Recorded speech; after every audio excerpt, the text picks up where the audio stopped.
اللہ کی منشا کیا ہے؟ اللہ کی چاہ کیا ہے؟ یوم فرقان، یوم بدر، حق و باطل کے اس کھلے فیصلے کے متعلق اللہ تعالیٰ کی مرضی کو خود اللہ تعالیٰ نے اپنے قرآن مجید میں اس طرح بیان فرمایا۔ سورہ انفال آیت نمبر 7 میں اللہ فرماتے ہیں، اور اس وقت کو یاد کرو جب اللہ تعالیٰ تم سے یہ وعدہ کرتا تھا کہ کافروں کی 2 جماعتوں میں سے ایک جماعت تم کو دے گا، اور تم یہ پسند کرتے تھے کہ جس میں کانٹا نہ لگے وہ تم کو ملے۔ اللہ تعالیٰ چاہتا ہے کہ سچا کر دے سچ کو اپنے کلاموں سے اور کاٹ ڈالے جڑ کافروں کی۔ علامہ شبیر احمد عثمانی رحمۃ اللہ علیہ نور رحمہ مرقدہ اس تفسیر عثمانی میں فرماتے ہیں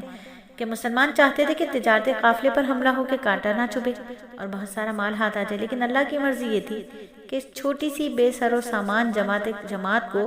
کثیر تعداد اور مرتبت اور شان و شوکت لشکر سے بھڑا کر اپنی باتوں سے سچ کو سچ دکھائے اور کفار مکہ کو جڑ سے کاٹ ڈالے، تاکہ اس طرح ان کے وعدوں کی سچائی حیرت انگیز طریقے پر ظاہر ہو کہ سچ کا سچ اور جھوٹ کا جھوٹ ہونا کفار کے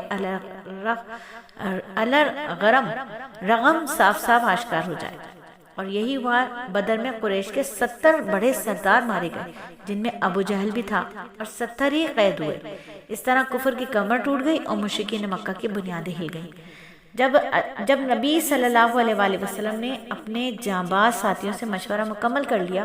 تو آپ صلی اللہ علیہ وآلہ وسلم نے لشکر اسلام کو آگے بڑھنے کا حکم دے دیا، اور جانثاروں نے یہ لشکر اپنے عظیم جنرل نبی رحمت صلی اللہ علیہ وآلہ وسلم نبی سیف کی سرگردی میں بدر کے بالکل قریب جا کر اترا،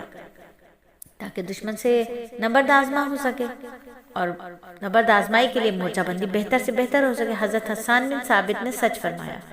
یعنی بدر کے کنویں کے پاس جو لوگ اپنی سواریوں کو روک رہے تھے تو حضور صلی اللہ علیہ وآلہ وسلم اور جبرائیل امین ہمارے جنگی جھنڈے کے نیچے بیٹھے ہوئے تھے۔ اللہ تعالیٰ نے بعض لوگوں کو جہاد کے لیے پیدا فرمایا اور بعض کو سرید اور قورمے کھانے کے لیے۔ یہ بھی سچ ہے